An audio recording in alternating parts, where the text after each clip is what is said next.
Emily Elizabeth, and I'm the host of the What Fulfills You podcast, a show for and about individuals always seeking to be their best selves.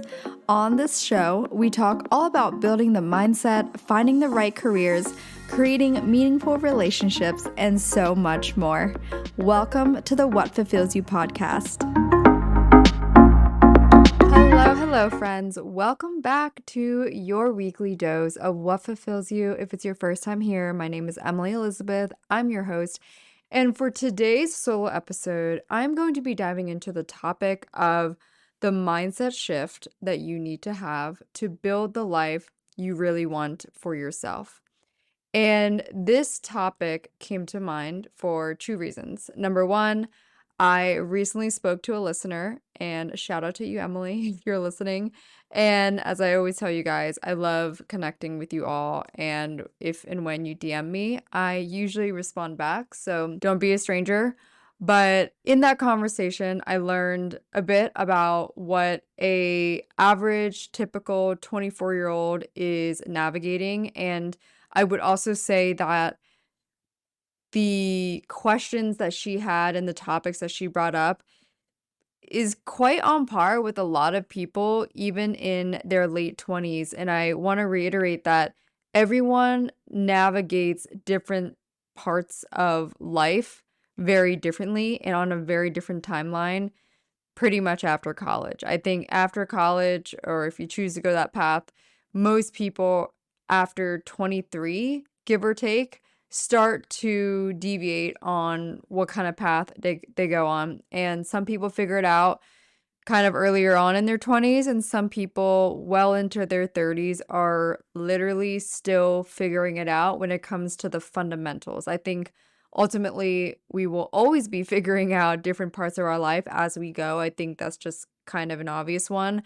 But the fundamentals like career direction and financial stability and location and friends and like those basic fundamentals, yeah, we're all going to hit that at different points. And I would say another catalyst for why I realized this topic would be really helpful is because I was chatting with an old friend, and she's a friend from high school, and she just moved to New York and spoke about pretty much this topic about figuring out the life that she wants for herself, having some resentment for her mom because she went into accounting and just basically created a life based on the desire of her parents.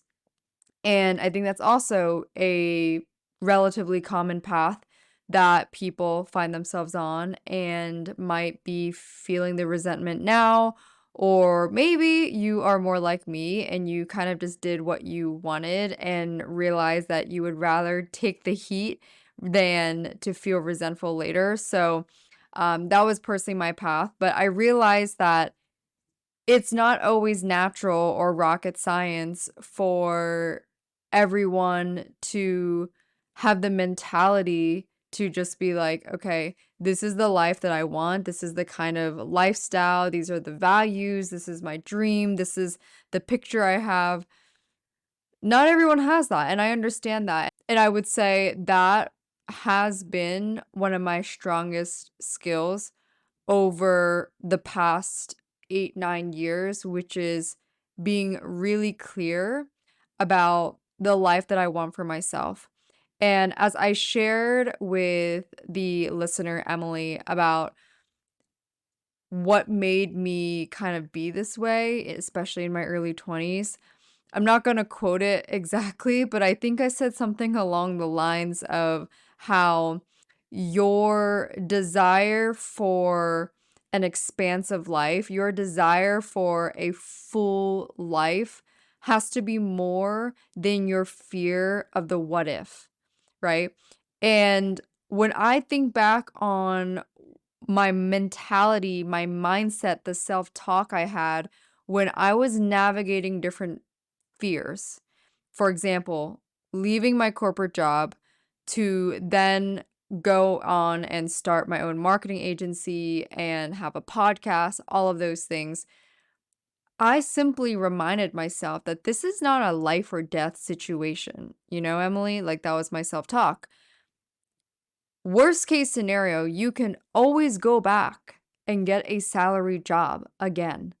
It is not the end of the world, you know? And I shared that with this listener as well in thinking about my decisions and the risks that I have taken, especially in my early 20s when I'm certainly a lot more fearless and certainly have that mindset like I have nothing to lose, right? Like I have nothing I'm attached to, like I can, do whatever I want whenever I want. I talked myself through that many times about how the things that I might be scared of are reversible. And I think sometimes we forget that the decisions that we make, let's say it's a move or it's a job change or, something that is very relevant to you, that's just like very based around you. A lot of the times you can kind of just reverse that and go back to your old life. Now, as I say that, I think about other things that has come up in my life that are maybe quote unquote less reversible or not as simple. And one of those being relationships. When you end a relationship or you start a new relationship, those are obviously different and it's tricky. And I have personally been in two relationships. I mean, you can kind of say three, but like the second one that I was in that I don't even know if I would really count it. I wrote about it on a Substack post recently, but I would say essentially I mainly had true relationships when it comes to like, kind of like normal, serious relationships. And they are hard, it has amazing moments and it also has its hard moments. And I think like a lot of things in life, anything worth having takes a lot of work. It takes commitment, it takes dedication, it takes a growth mindset, in my opinion. And that's something I obviously have not quote unquote hit the nail on the head yet, in that I'm not married with a life partner. I'm not at the stage of my life, and that is honestly for me like perfectly okay. I've never had an attachment to when I accomplish one of those things, or, if I do at all, right? Like, I think certain things you can't fully plan so much for because it also involves other factors that are outside of you. But when it comes to the end of a relationship and navigating that change, similarly, my mindset goes, I think, two parts. I mean, at this point in my life now, I often remind myself that what like the hardest breakup to this day is, and just like the hardest life change and transition was when I was 20 thus far. Like I experienced just a really, really difficult time at the age of 20, and I knew that one day I would be grateful for it because it really trained me to deal with other things that were not as difficult. I knew that I would have the strength to handle it because I went through what I did back then. So that built a lot of trust in myself. But I also, aside from that, aside from like knowing I've been through really, really hard times, I also remind myself that I had a life existing before these people. And this is especially a self-talk I have now in my 20s because my life is a bit more established compared to when I was in college, right? So this self-talk is very much a reminder of the investments I have made in myself over the years, from my literally like my self-care to my career to my financial stability. Like I have built a life for myself so that anyone that comes in is just a very nice addition. And it's not to say that I don't seek to be able to rely on someone. I certainly do. However, on the healthy side, I also am really aware that if a relationship ending happens, not only have I been through very hard ones, but I also was living before they were around. But all that to say, you have to remind yourself that at the end of the day, you have amazing people that support you and love you and want the best for you.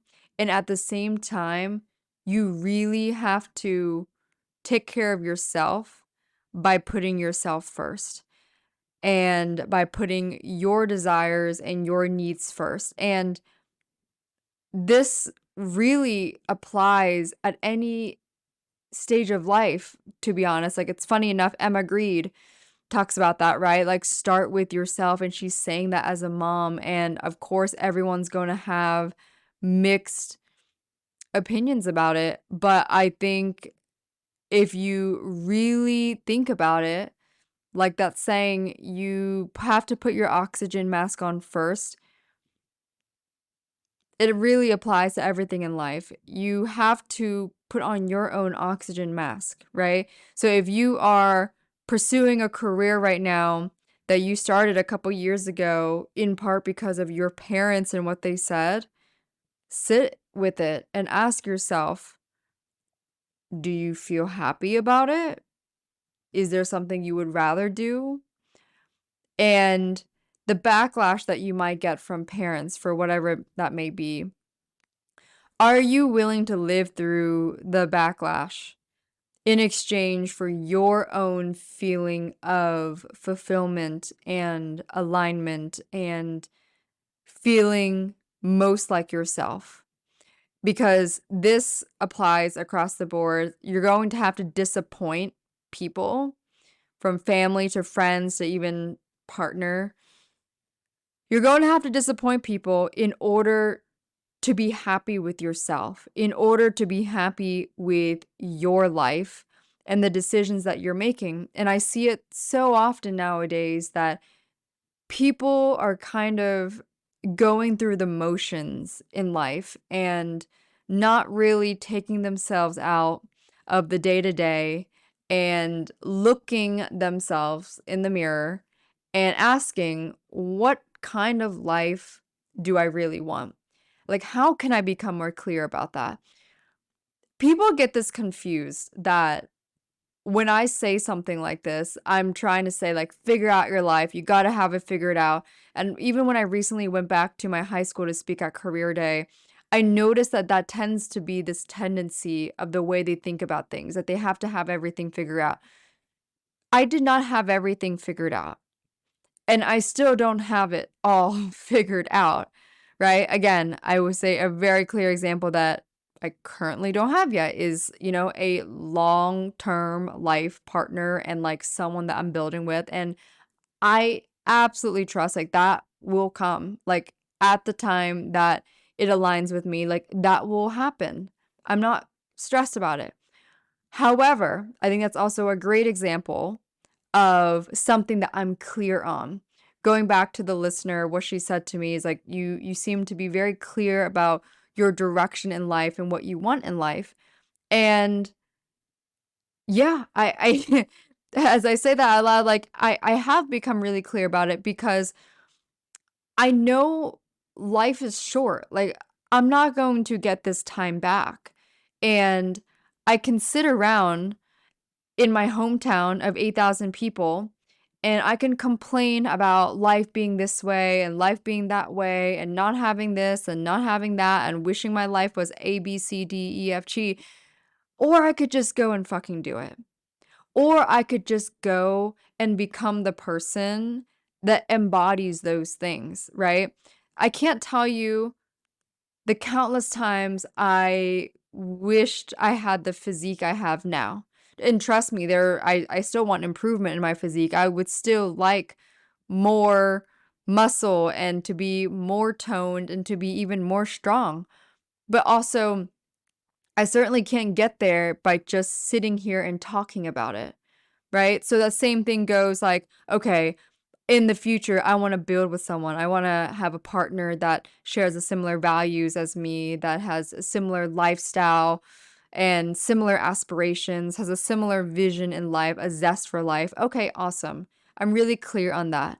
Well, to get towards that, I personally look at it as number one, am I embodying those things? Because I believe you only attract the things that you are. You are a mirror to what you bring into your life. So, am I embodying those things? I will literally audit myself like, okay, am I staying active? Like I that's a lifestyle component. Where am I traveling to? How am I spending my money? How am I saving my money? How am I living? Like what kind of home? Like all of these small little details, I just put it back into me and who I am and how I'm showing up. And naturally, kind of like law of attraction, for example, if I'm looking for a partner that is active or embodies an active lifestyle, and then I am doing the same thing, whether that's like playing tennis frequently, or I join a run club, or I'm at the gym, I have a higher probability of running into that kind of guy in those environments, at least just on that front alone. Obviously, there's other factors I would need, but just on that front alone, I'm going to have a higher likelihood of running into him because I'm doing those things, because I am embodying the qualities that I am looking for. Another thought that just came to me, I realize like some people will say, I don't even know exactly what I want. Like, I don't even have that kind of clarity. And this is where I would push back just a little bit. I'm not going to dismiss the idea that some people, like, quite literally don't know what they want. I get it. Or, like, it's still kind of up in the air. Maybe you want a lot of different things and you can't narrow it down. I think there are plenty of different ways you can test yourself to narrow it down. I certainly have done different ways. I've done like, okay, like a process of elimination. Okay, if I didn't have this in my life, could I survive? And I would switch it out with other things. And on the other hand, I would say that from my own observation, one of the reasons why people, probably especially women more so than men, find it harder to get clear on what kind of life they want is because they get shy. Us women tend to get shy on claiming the life that we want. Throughout time, whether it's programming through parents or society or something you just observed and then you copied, like somewhere along the way, you might have been scared or taught to be fearful of being very clear and assertive about what kind of life you want. I certainly was, there was an attempt to talk me out of being this decisive about the lifestyle I wanted and the life that I wanted. And this is actually, this came from a parent. And I believe a little bit through people I had dated, but I would ask myself questions like, would I trade places with the person that is disagreeing with me? Would I trade places or switch lives with the person that is trying to tell me, oh, you shouldn't be this way, or you shouldn't do that, or you shouldn't want that? That's a serious question. And that isn't to, again, dismiss anyone for their opinion and their advice towards me, at least. But that's the way I get clear on the words and the thoughts that enter my mind. Obviously, what people say, especially a parent, what they say can still affect you, and it usually does, right? But it becomes a muscle that you train. It becomes a practice that you do.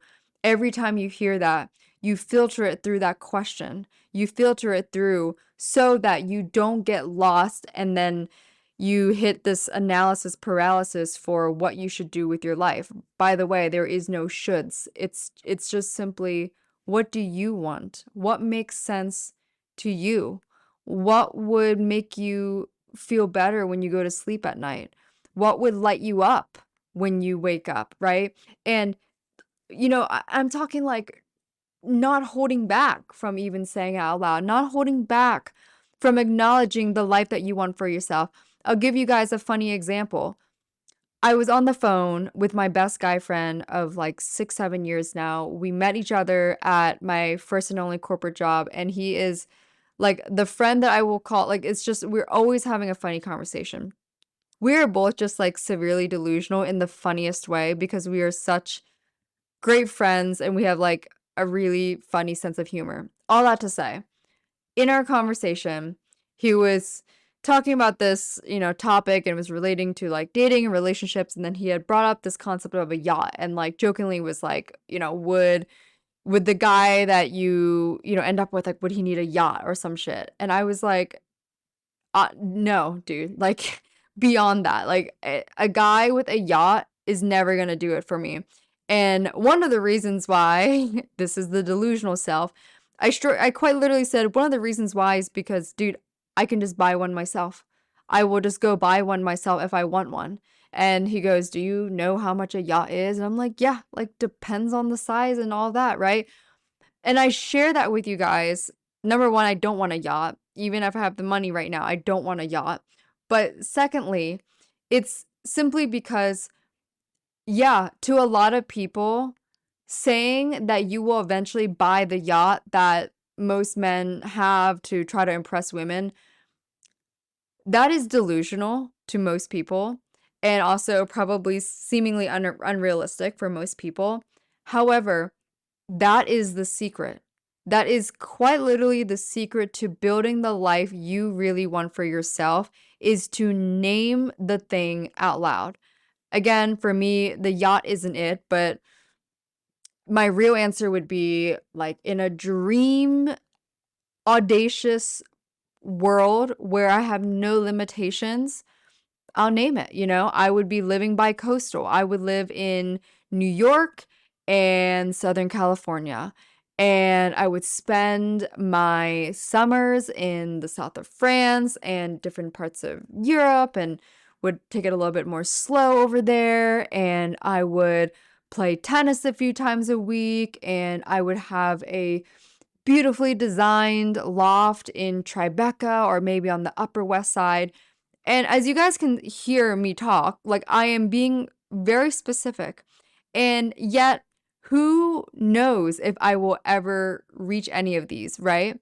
Maybe, maybe not. But the way I think about it, my mindset goes, who cares? Just name the vision and name the desire out loud, because what's the worst that can happen? You don't end up living the vision that you had. You don't end up reaching your goals. Sometimes it's playing small that keeps you where you're at. Sometimes it's the fact that you do know what you want, but it seems so far-fetched. It seems too far away. It seems too big that you don't end up saying it. I've seen that plenty of times where women do actually kind of know what they want, but where they're at right now, it sounds really far-fetched. And you're doing yourself a disservice by not saying it anyways. It's crazy because it was only a few years ago that I dreamed of living in an apartment that I live in right now. That I dreamed of living in a high rise in New York City. It was just a dream to live in New York in general. It's crazy. I mean, same thing with LA. It was a dream to have a marketing agency. It was a dream to make money as a content creator, to get brand deals. Like, I remember this vividly. And that was just a couple of years ago. Yeah, it's not going to be an overnight thing, right? Like, overnight success is not very common, you know? So you have to be honest with yourself. Like the true honest answer without limitations, what would that life look and feel like? What would it feel like? Why would it feel that way? And as you sit with that, think about, what does that person do on a day-to-day basis to live that life?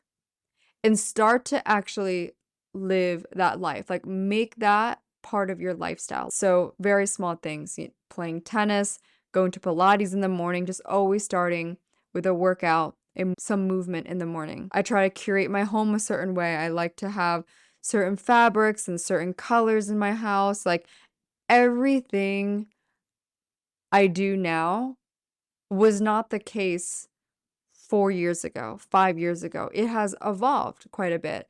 And it has evolved based on the audacious dreams that I would talk about, the crazy things that do sound far-fetched. And then 5, 10 years later, they end up not being far-fetched because they end up being the reality. And they end up being your reality because you spoke about it. You finally admitted to yourself what it is that you want. And you started to be less sorry about it. You started to be less apologetic about the life that you want for yourself. And that's truly the mindset shift that it takes, being ruthless and relentless about the person that you want to become and the life that comes with it. And I encourage you to also really consider the values that you want to embody more of and how that contributes to the life that you want to live. Because when you show up in those values and you embody it, you naturally attract the people that want to be around that energy more and want to be around those values more, but you naturally attract the energy, the vibration, the frequency, whatever you believe in, you naturally attract things at that level. And I'm not going to sit here and say that this is easy and that that's like just all you do, that this is some manifestation woo-woo. But it is something that you have the power to make a choice in. You have the power to wake up and quite literally change your life. You have the power to change the trajectory of your life, no matter where you came from, no matter your life situation, no matter the cards you were dealt. You have the power, but it is up to you to choose that for yourself. That was all for today's episode. I hope you guys enjoyed this. I really went on a solo rant, and this one was very much packed with my genuine thoughts, my raw thoughts on building a life that you want for yourself. You all deserve to live and breathe your dream life. And I hope you all know you are very capable, but the person that has to believe in it the most is you. Thank you again for tuning into today's episode, and I will chat with you all in the next one.